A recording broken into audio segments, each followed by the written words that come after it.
to Tuesdays at 2. I'm your host, RJ. In this show, we take a new ingredient every week. It's going to be an ingredient you can find at your local supermarket, and we're going to teach you how to make a wonderful recipe with it. So stick around and check out the recipe. So one of them, first one we're going to do, and I'm going to get that started because it needs to cook for a while, is a German-inspired Brussels sprouts and sausage meal.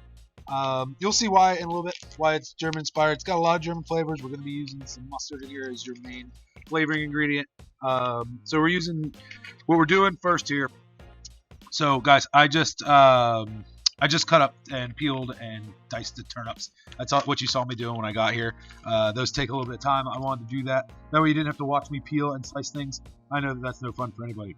Okay, so what we have is we have a smoked kielbasa, which looks like one of my team members decided he needed a little bit for lunch, or she, I don't know, but we missed some pieces. No big deal. We're going to cut these in half lengthwise. And then we're going to slice them. So what you're looking for is mini half moons. You want them to be, so you can see, they're little half moons. They're about a 1/4 inch in thickness. The thickness doesn't matter so much, as long as they're all about the same thickness, because you want them to be able to cook evenly. Guys, while I'm doing that, I'm going to turn this on medium-high here, get that going. This is our Swiss Diamond Nonstick HD Saute pan. Guys, I've talked to you before about saute pans versus fry pans, but in case you weren't here for that episode, go back and watch it. But the big thing is these are deeper, right? So we have two of the same size here. They're both 28 centimeters or 11 inch. This is our fry pan. This is our saute pan. I'll show you the differences before I put anything in here, just to go over it real fast. But the saute pan is deeper. It's kind of a do-everything pan. To be honest with you, unless I'm cooking eggs or pancakes or something like that at the house, I am using a saute pan. I like the deeper edges. Less so because I put liquid in there, more so to keep everything from splattering. I hate cleaning, I'll be honest with you. Cleaning is not my favorite thing. So if I can keep the grease splatter inside and not all over my stove and all over my backsplash, that's what I'm going with it. So you can see the pans look pretty identical from the top. See? No, they look pretty identical from the top, but you can see there's a big difference in your depth. So these are about 3 inches in depth. They're 7 centimeters. These are about 1.5 to 2 inches. These are 4 centimeters deep. So that's the big difference between them. Both of them are HD nonstick, which means both of them have cast aluminum construction. Your base is cast aluminum. On top of that, you have our plasma layer, which keeps everything together. It also protects the aluminum from getting to your food. We then have 4 layers of our HD nonstick coating, which is our proprietary diamond nonstick coating. It's got diamonds in it. It helps for heat conduction. It helps for nonstick properties. The handles are screwed on instead of riveted. That helps keep any bacteria and bad stuff out of the inside. It helps you be able to clean it, keep everything a little bit cleaner. The handles are made out of Bakelite. Helps to keep them a little cooler on the stovetop. Also makes them so they can go up to 500 degrees. The lids, the pans, everything on the HD line. Pop it in the oven up to 500 degrees. Absolutely no problem. Excuse me. You're going to be able to, you can start it on the stovetop, end it in the oven, and then serve it right on a trivet on your table if you want to. Make everything a true one-pot meal. Okay, speaking of one-pot meals, let's get back to what I was doing here. I am heating up this pan. I'm going to throw a touch of light oil in it. I'm using a avocado soy mix. Really whatever you have laying around. What you don't want to really use for this one, I would say to stay away from olive oil on this one, only because olive oil has a really robust flavor. No sense in using the flavor. We're not going for it in this one. You just want a little bit. So you don't need the nonstick, or I'm sorry, you don't need the oil. If you want to go into oil and save a little bit of fat in your diet, by all means do that. I like it because it's going to create a brown crust. It's going to kind of fry the outside, which is what we're looking for here. So, guys, what you want to do is you want to try to make sure that they're all laying down, like a skin side, or not the skin side. You want the skin on the side and have the meat part against the pan if you can. Depends on how exact you want to get with this. It's kind of tedious. Normally what happens is I get the first side like that. I get a good browning on the first side. And then I just give it a couple good stirs throughout the cooking process and call it good enough. Okay, so while that cooks, what we're doing, so I put the sausage in there, and what I'm trying to do is I want to get some browning all over the sausage, right? Because as we start to go in with the more vegetables, you're going to see there's more liquid that gets added to the pan. Really takes away from being able to brown the sausage. So that's what I'm doing now. This was turnips. God, I can't even remember. This was turnips. Like I said, this was 2 turnips I have cut or peeled and diced. And then we're going to take these Brussels sprouts and do basically the same thing. So I just want to cut the bottom off because the bottom is where it grows from. That part's hard, bitter, not great. And then cut these, kind of cube them. You want to be about the same size as your turnips. They're going to take just about as long to cook.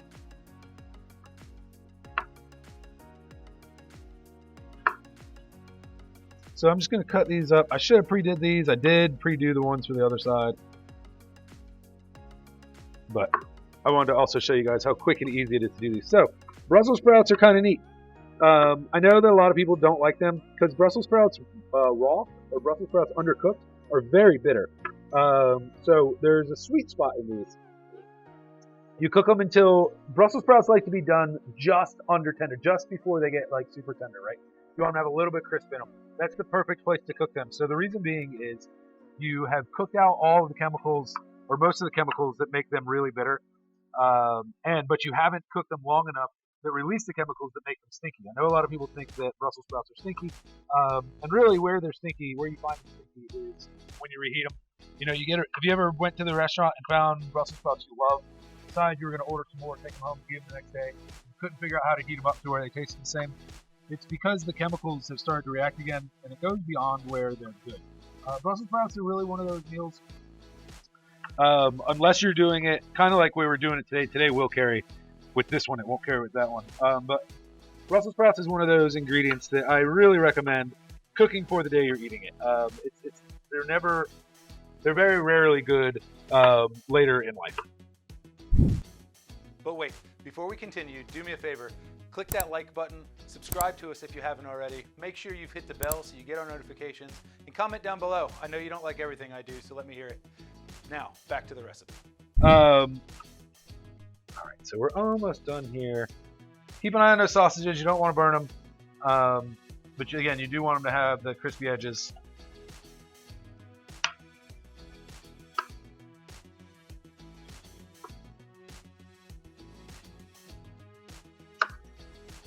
All right, I mentioned earlier the lifetime warranty when I said you want to make sure you buy these from an authorized retailer. So we offer a limited lifetime warranty on all of our HD cookware. We want to stand behind the Nonstick product. We know it's a great product. It's going to help you. It's going to help you in the kitchen. Whether it helps you become a better cook or not is not up to the cookware, unfortunately. However, it's going to change the way that you cook. And maybe more importantly, especially for me, in my busy life, it helps the way you clean for sure. Everything comes right off of it. Soap, water, you're done. You know, eggs don't stick to it. All the sugary things don't stick to it. And the best part, again, is when you're ready to clean, soap, water, and a rag or a sponge or whatever you use, and you're done. You don't have to spend days soaking or scrubbing. Long gone are those days. They're no fun. We all know that. All right. So what I'm gonna do over here, while I've got that going, I've got most of the handwork done here. I'm gonna let me cut up a half a onion here. We want this in here as well.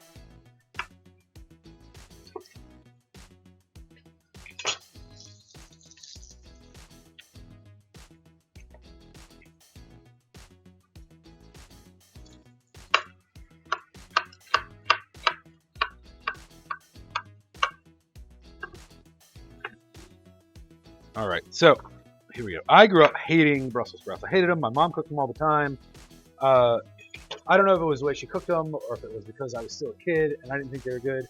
About, I don't know, 5-10 years ago, I found a food truck that cooks Brussels sprouts in there, probably in their fryer, because food trucks cook everything on their fryer. And it changed my life. All of a sudden, I was a Brussels sprouts fan. They were heavily charred. They were a little sweet. They came with a mayonnaise-based honey mustard sauce.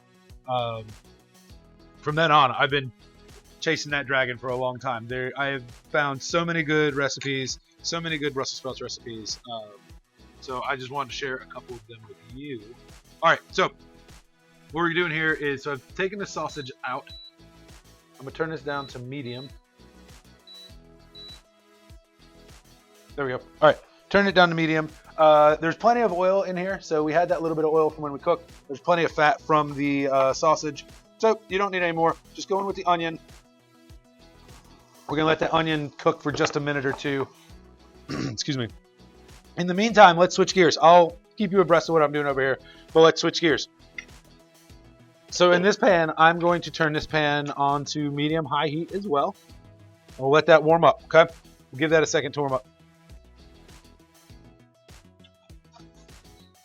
Once you get a little bit of color on these onions, you definitely don't need a lot. We're not trying to caramelize them. In fact, they are going to cook plenty down. They just take a touch longer. Next, just go ahead and dump all these vegetables in this one, okay?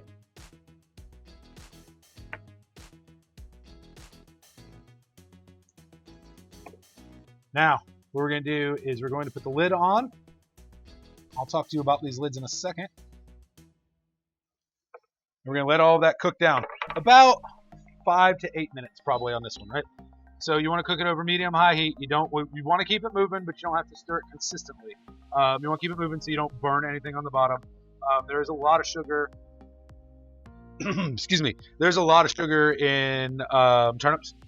They don't taste sweet, but they will caramelize on you fast. They'll burn on you fast. So you just kind of keep them moving. Again, it's not a meal that you have to babysit, but it is a meal that you can't just leave alone. If you need more time, you need to, if you're a little worried about it, take some water, put a little bit of water on the bottom. That's going to keep everything from burning on you, hopefully. All right, I'm going to cover this up. That's going to keep the heat and everything in it. We're going to be able to kind of give it an oven effect. I'm going to close this. So our lids have a very good steam vent on them. Open lets out a ton of steam, and closed keeps in almost all of it. Again, you can never have a full seal, because what will happen is the heat, when it gets hot and then cools, if you don't take that lid off, it's going to create a vacuum effect, possibly strong enough to suck that glass into your pan. So that's why you'll never find a glass lid that fits a pan that doesn't move around a little bit and seep a little bit of steam out. And if you do, it's the wrong size. So don't use it if you have a glass lid that does that. They do make silicone ones with the silicone or the stainless ones that will create a tight seal on there if for some reason you need to. I know a lot of frittatas really want you to do a tight seal on it. You're not going to pop it in the oven, because you can turn it down, let it suck the heat down, let it kind of vacuum cook. This lid's not going to do that for safety reasons, right? We don't want glass in everybody's food. It's definitely something we're staying away from. Okay, so over here, what we're doing is I've got a pound of Brussels sprouts. I pre-cut these. I didn't think you guys wanted to sit here and watch me cut vegetables for 45-50 minutes. So I went ahead and pre-did that while I was doing some of the prep work. Next up, we are heating a large Swiss lemon skillet, fry pan, whatever. We talked about this earlier, the difference between the two. So we're going to heat that up. We're going to let it get pretty hot, and I'm going to put extra virgin olive oil in it. So yes, this one I do want olive oil. Excuse me. The goal here, when you're putting these in, instead of just dumping them in, you can either dump them in and flip them, or I'm probably going to put them in by hand. What you want to do is the cut side, you want to put those down, because we want to get a good char on the cut side of these Brussels sprouts. That's where there's most surface area. That's where you're going to be able to get that flavor.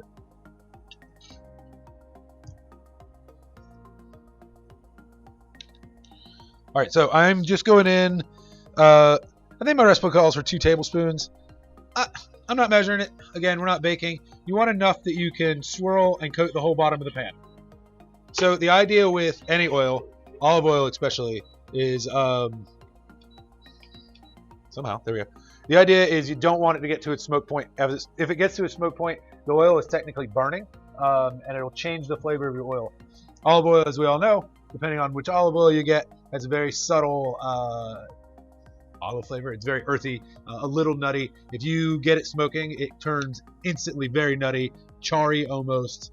So you want to stay away from that, especially for this recipe. Some recipes do call for you to smoke the oil. This one is definitely not that. So once it's good and hot, you can test by using the back of the front of your hand. Don't put your hand in the pan. You can tell by the top. It should be plenty warm. You'll also see that the oil kind of changes. I usually don't put it in until it's hot enough. I kind of missed that. But the oil will start to shimmer.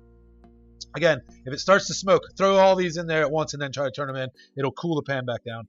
But don't let it get smoky if you can.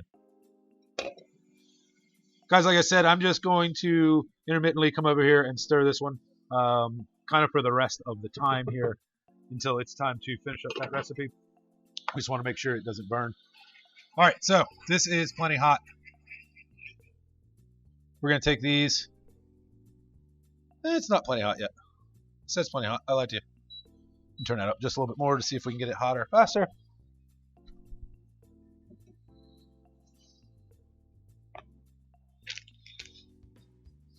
Do a little quick cleanup.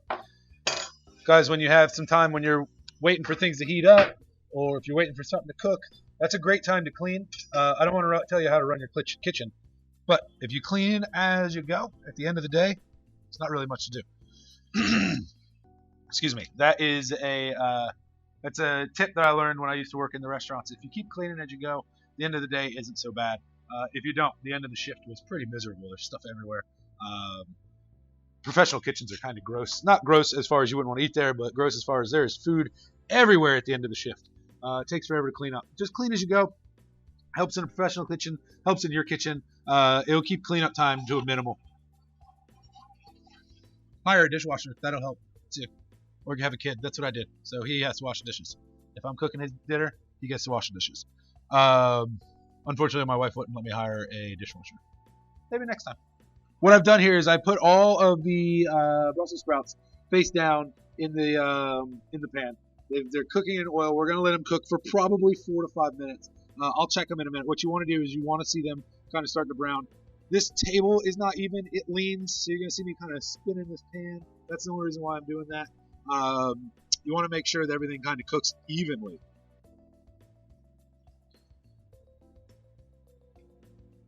Yeah, so we're going to leave them undisturbed for five or so minutes. Make sure they get good and browned up. What we'll do then is we'll give them a real good shake, and we'll make sure the other side gets cooked and cover it. Make sure that they cook all the way through. Coming back over here just to check where we're at. So you just want to make sure on this meal, guys, everything stays tender. As things start to tender up, go ahead and season it with salt and pepper. We're getting there. You can see that some of this has already started to brown. I may have left it a little bit too long. Really, the caramelization is going to help this meal. You just don't want it to burn. Those turnips burn quickly. So we're going to season this. Go ahead and season this with 2 good-sized pinches of salt and a pinch of pepper. Put the lid back on or let it cook for a little bit longer. I'm going to throw this lid on here for about 1 minute. I just want to do a quick steam on those just to make sure that they're nice and tender on the inside. What I don't want to do is I don't want to get the char where I got it. I don't want to make that super wet because it'll take away that crispiness, and that's really what we're going for. To make sure I know what we're doing here, we are going to throw salt in it. Yep, and then we'll do everything else at the end. All right, so just like that, we're going to let them cook on that side, actually on low, medium, with some salt, about 5 minutes. Okay, so as we do that, we're going to come over on this side. I may still want that lid, so I'm not going to get rid of it yet. So over here, we've got this. We have the mixture with the Brussels sprouts and the turnips, a little bit of onion. I'm going to go back in with my sausage. Let that get hot. Let the oils and the fats from the sausage kind of get all in there. Yum, yum. You can hear that it kind of starts to sizzle because we're reintroducing a new fat. All the fats had kind of been absorbed by the vegetables that were in there. All right, here's the easy part. So we're going to take Dijon mustard, whatever cheap Dijon mustard you have. Don't go out and buy Grey Poupon. You can if you have it, but you definitely don't need it. Cheap Dijon mustard. Don't get honey mustard. Don't get honey Dijon. If you like the whole grain Dijon, that's fine. I like the creamy. Really doesn't matter. I squeezed in about 2 tablespoons. This is really to taste. About 2 tablespoons where you want it. So basically you want to make it to where it covers it. You want to look like it's got kind of a quick mustard glaze. And then you're going to turn this down to low. So what that's going to do is that's going to take, there is sugar in that mustard. Sugar in all mustard. We're going to let that kind of start to cook out just a little bit. We definitely don't want to burn it. So again, turn this to low. If you do this on high, you're going to burn that quick. We're not making a traditional like mustard cream sauce or blah blah or anything like that. It's just mustard in there. So we want to make sure that we don't let that burn. I'm going to turn this up a little bit. Cover it, let it get back up to heat. When I switch it, it cooled down. All right, so that one is just about ready. We'll get ready to plate it. Move some of this stuff out of the way.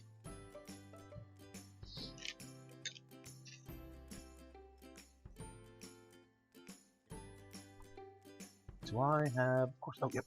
Well, yeah, awesome. Guys, so when you're cooking in the kitchen, if it's your kitchen, it really doesn't matter. But always keep a tasting spoon around. When it's your kitchen, I guess you can dip back in. When you're doing it for other people, always either throw away the plastic spoon or wash it. I'd much prefer to wash it. We only have plastic spoons here today. So this is how you're going to taste it. What you're looking for is you want to have a slight mustard flavor. Again, you can always add more, so don't go in real heavy with the mustard. You can always add more. You can never take it away out of this dish, really, anytime. And you want it to be seasoned correctly, right? So if there's not enough salt, not enough pepper, excuse me, now's your time.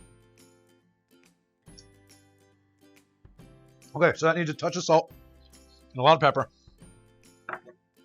But we're basically there. Guys, if you are scared of Brussels sprouts and you refuse to use them, this same meal, replace the Brussels sprouts with yellow cabbage or white cabbage. Cook it the same way. Cook it down. You may probably have to put the cabbage in first and kind of let it steam just a touch before you put turnips in.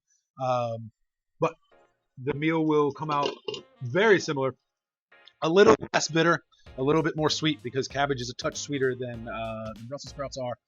But it'll come out very similar. I think you're going to like it. Guys, you can serve this in a bowl or on a plate. Traditionally, I serve this one in a bowl just because it's a little sloppy and you can make a bowl look better on meals like that. So what we're going to do is we're just going to get it right in there. It'd be better if I had a spoon, but I don't. That's okay.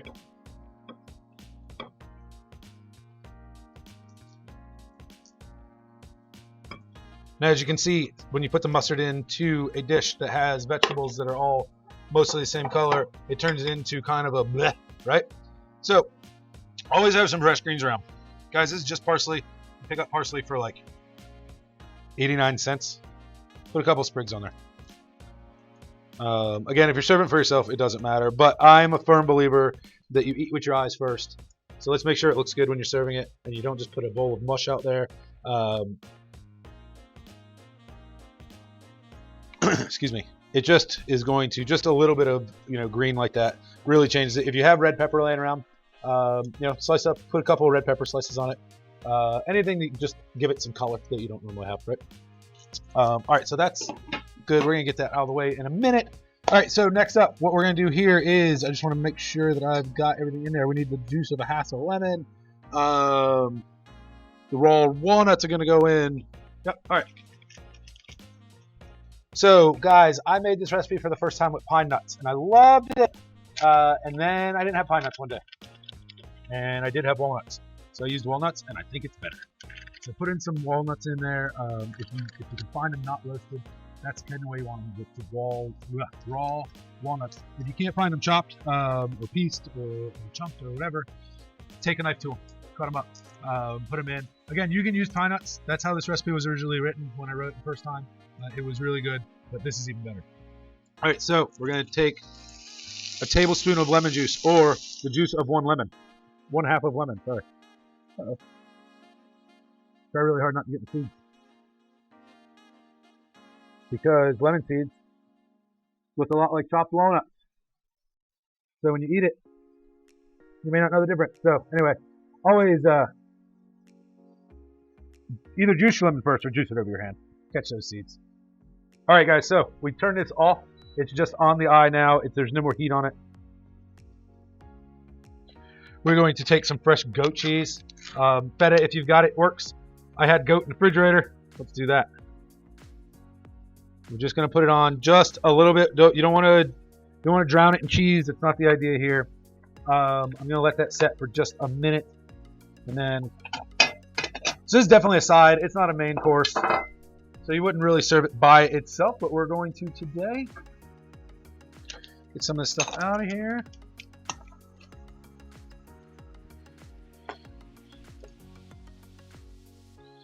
I'm going to put the lid on, melt that cheese just a touch. Put it back on just a little bit warmer. This would actually be a really good meal. Let's do that, guys. Let's not even use a plate. Let's serve this one in the pan. I talk often about serving from the pan. Guys, serving from the pan is great, especially if you have a family. You can set this down in the middle of the table. Everybody comes and eats from it, or if you do kind of a buffet line at your house. The reason why serving from the pan to me is so good is because you don't have to wash an extra dish, right? Just put a spoon in that, boop, bring it out. It's really the best way to do it. If you have the space, if you have the ability to do so. Obviously, if you're serving a nice dinner, you don't want to just plop a pan down in the middle. Maybe you do. They have that fondue restaurant that I go to. They make me cook my own food, so, maybe you do want to. All right, you just want to get that cheese soft. Be careful here not to overcook anything. The feta is going to actually cook a little bit faster. Milk soften a little faster than the goat cheese is. It takes about 2 minutes.